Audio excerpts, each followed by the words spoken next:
System. Number system, इसमें पढ़ेंगे अपन विभाज्यता के नियम। विभाज्यता के नियम हम आपको बताएंगे 2 से लगाकर 11 तक।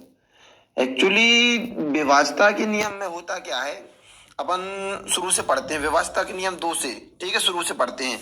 जैसे रहा 2 के विभाज्यता का नियम होता है, यदि किसी संख्या का इकाई का अंक, यदि किसी संख्या का इकाई का अंक 0, 2, 4, 6, 8 में से कोई हो तो वह संख्या 2 से पूर्णतः विभक्त होगी, अर्थात विभाजित होगी। जैसे इकाई का अंक हो 2, 4, 6, 8, है ना। 0, 2, 4, 6, 8 इकाई का अंक होता है तो वह 2 से विभक्त होती है, अर्थात 2 से विभाजित होती है। ठीक है, पहला। अब अपन पढ़ते हैं 5 का।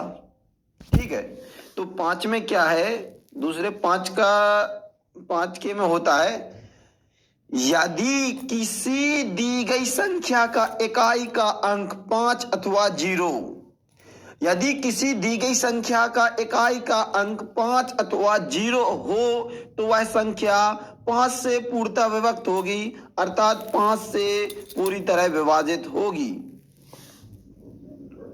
जैसे कोई संख्या होती है 8, 6, 7, 3, 5, इकाई का 5 होना चाहिए, है ना। या हो सकती है 6, 8, 7, 3, 0, या इकाई का अंक 0 होना चाहिए, तब वह 5 से विभक्त होती है। ठीक है, अब है अपना तीसरा। अपन तीसरे में लेंगे 3। ठीक है, तो तीसरे का क्या है, यदि दी गई संख्या के सभी अंकों का योग, यदि दी गई संख्या के सभी अंकों का योग 3 से पूर्णतः विभक्त हो जाए तो वह संख्या 3 से पूर्णतः विभक्त होगी, अर्थात दी गई संख्या के सभी अंकों का योग 3 से विभाजित हो जाती है तो वह 3 से विभाजित होगी, वह संख्या 3 से विभाजित होगी। ठीक है, जैसे कोई संख्या दी गई है 7, 5, 6, 8, 4। ठीक है, इस संख्या का सब अंकों का योग लिखना है। जैसे 7 + 5 + 6 + 8 + 4 इक्वल कितने हुए, 30 हुए ना, जो कि 3 से विभाजित है, अर्थात ये संख्या भी 3 से विभाजित होगी। ठीक है, अब अपना चौथा स्टेप आया क्या, 4। चौथे में अपन ने लिया है क्या, 4।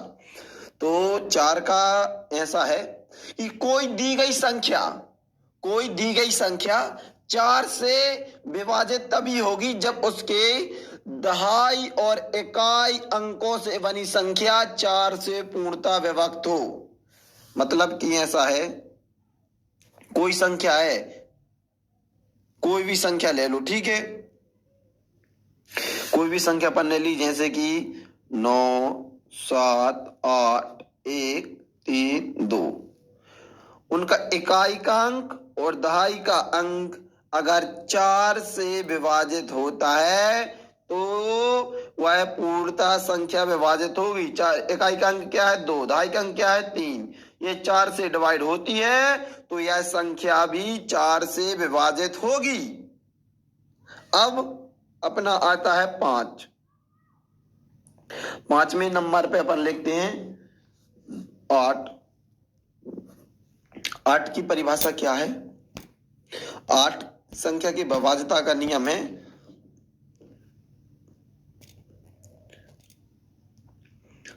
कोई दी गई संख्या 8 से विभक्त तभी होगी जब उसके सैकड़े, दहाई तथा इकाई अंकों से बनी संख्या पूर्णतः विभक्त हो। कोई दी गई संख्या 8 से विभक्त तभी होगी जब उसके सैकड़े, दहाई तथा इकाई अंकों से बनी संख्या 8 से पूर्णतः विभक्त होगी, अर्थात 8 से पूरी तरह विभाजित होगी।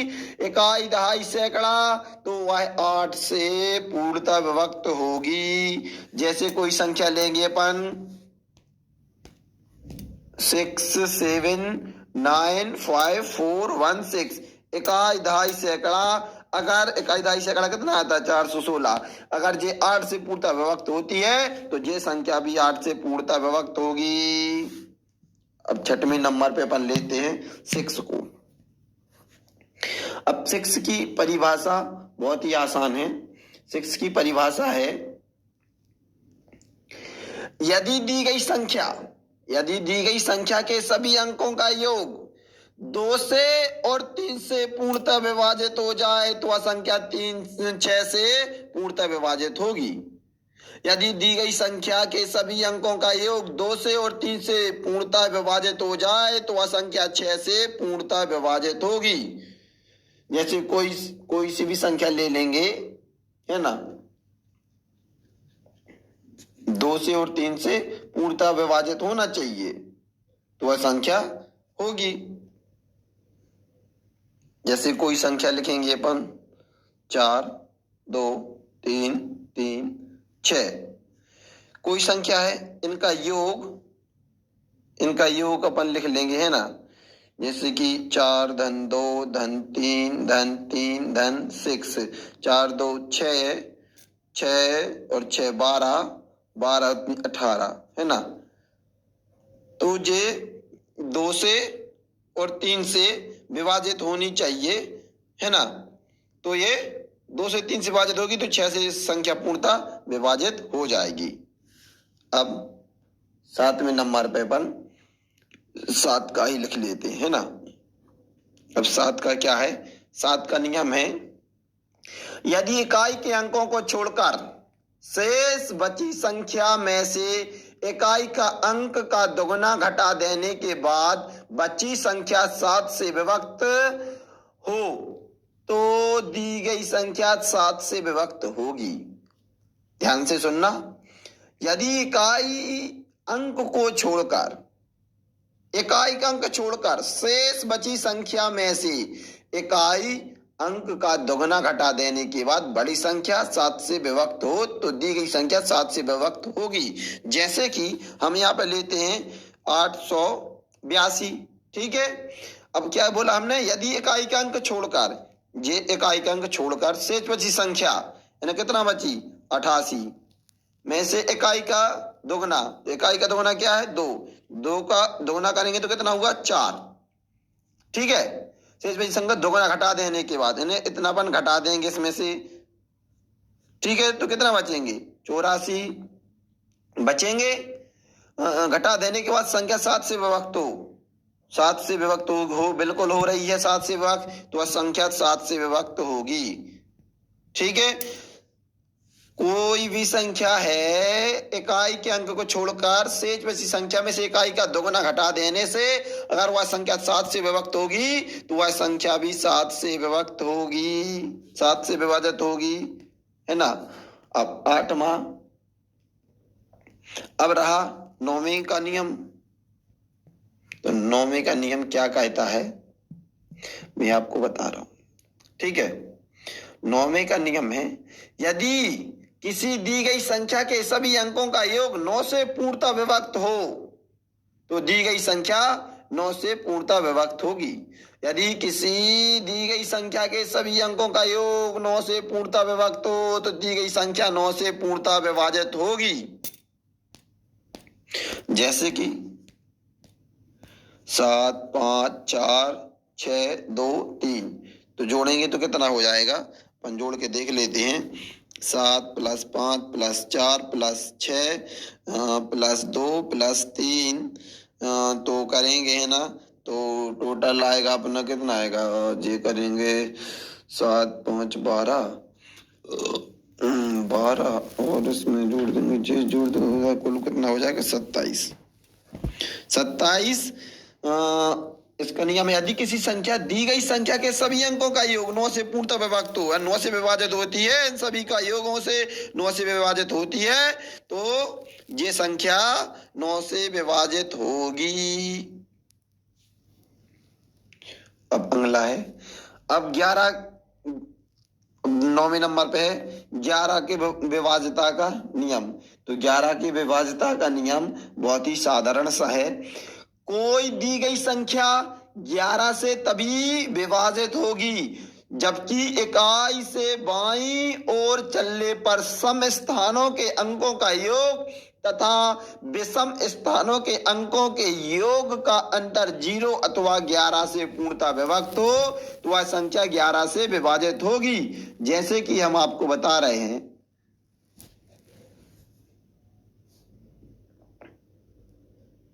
जैसे कोई संख्या अपन ने ली 2 3 6 9 7 0 6 9, ठीक है। अब इकाई अपन इसका है कोई दी गई संख्या 11 से तभी विभाजित होगी जब इकाई से बाईं ओर, इकाई से इस बाईं ओर, ठीक है, चलने पर सम स्थानों के अंकों का योग तथा विषम अंकों के स्थानों का योग का अंतर 0 अथवा 11 से विभाजित हो तभी होगी। तो अपन देख लेते हैं, सम स्थान देख ले रहे हैं ना, लिख लें 9 धन 4 धन 1, इसमें सॉरी 9 है फिर 0 है ना, 9 0 धन 9 धन 3, ये हुए विषम स्थानों के अंकों का योग कितना हुआ 9 दूनी 18 और 3 21, और सम स्थानों का हो गया कितना 6 धन 7 धन 6 धन 2, कितना हुआ इनका 21। तो 21 माइनस 21 बराबर कितने हुए 0, अर्थात ये 11 से पूर्णतः विभाजित होगी क्योंकि इनके सम स्थानों के अंकों का योग और विषम संख्या विषम स्थानों के अंकों का योग 0 अथवा 11 से विभाजित होती है तो वह संख्या पूर्णतः 11 से विभाजित होती है। ठीक है, अब हम आपको एक चीज बताना चाहते हैं, संपूर्ण संख्या।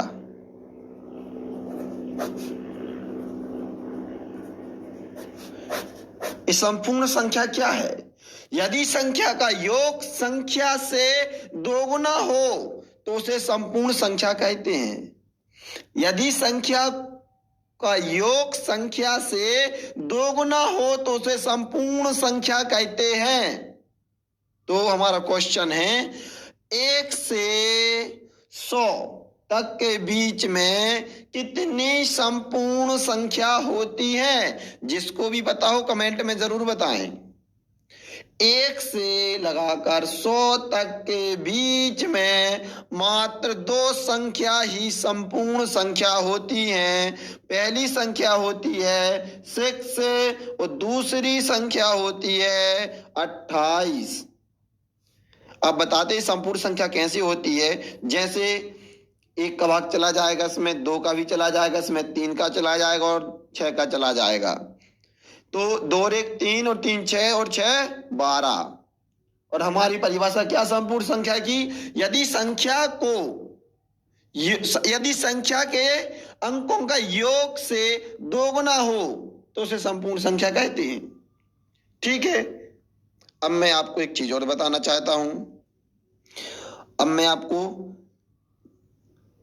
संख्या के जातीय मान बताना चाहता हूं। ठीक है, जैसे कोई भी जातीय मान होता क्या है मैं आपको ये बताना चाहता हूं। जातीय मान में होता क्या है, जैसे एक संख्या ली थी हमने 6 3 5 7 8। अब इसमें पूछिया इसमें 3 का जातीय मान क्या है? इस 3 का जातीय मान क्या है? तो इस 3 का जातीय मान 3 ही है। पूछा 6 का जातीय मान क्या है? तो 6 का जातीय मान 6 ही है। पूछा 7 का जातीय मान क्या है? तो 7 का जातीय मान 7 है। जो जातीय मान होता है वो सेम होता है। ठीक है, अब स्थानीय मान एक होता है स्थानीय मान। तो स्थानीय मान बता रहे हैं हम आपको। स्थानीय मान में क्या होता है?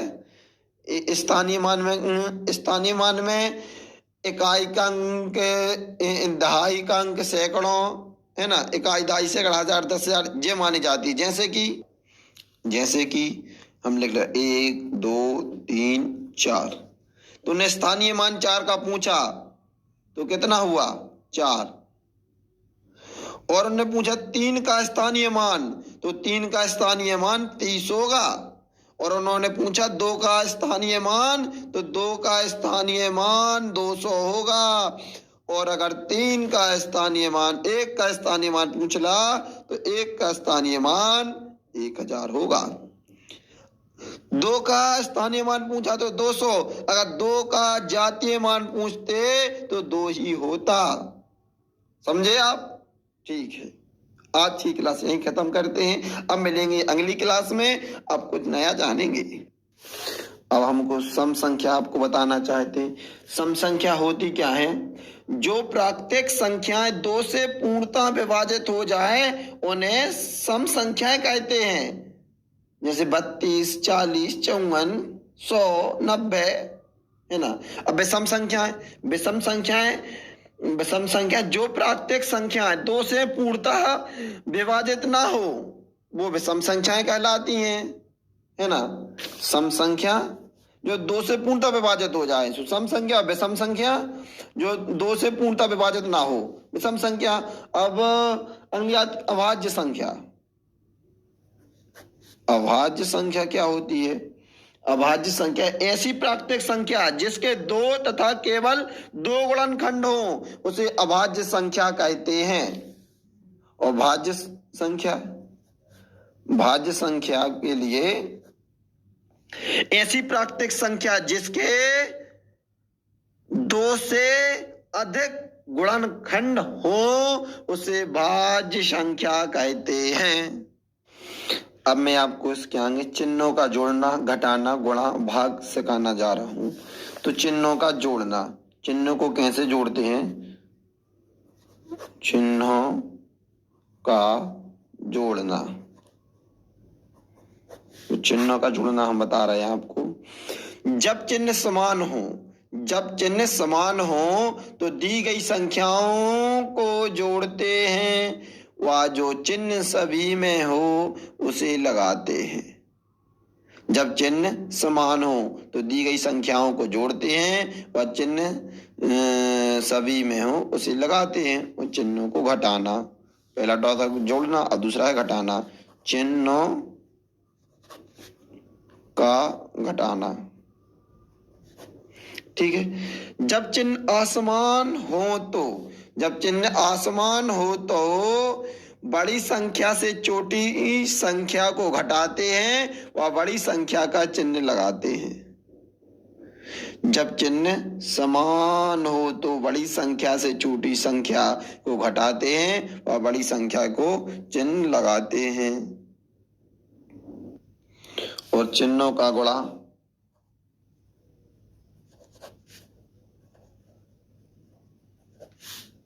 चिन्हों को गुणा जब चिन्ह समान हो, जैसे धन गुणित धन तो धन ही होगा, ऋण गुणित ऋण बराबर क्या? धन ही होगा। और जब चिन्ह असमान हो तो धन गुणित ऋण ऋण होगा, और ऋण गुणित धन ऋण होगा। और चिन्हों का भाग, अब हम चिन्हों का भाग भी आपको बता रहे हैं। चिन्हों का भाग में क्या है?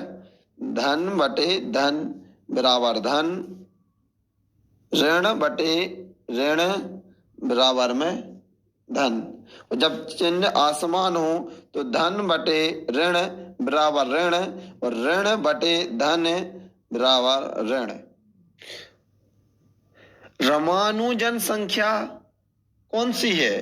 रामानुजन संख्या 1729 है। 1729 ही रामानुजन संख्या है।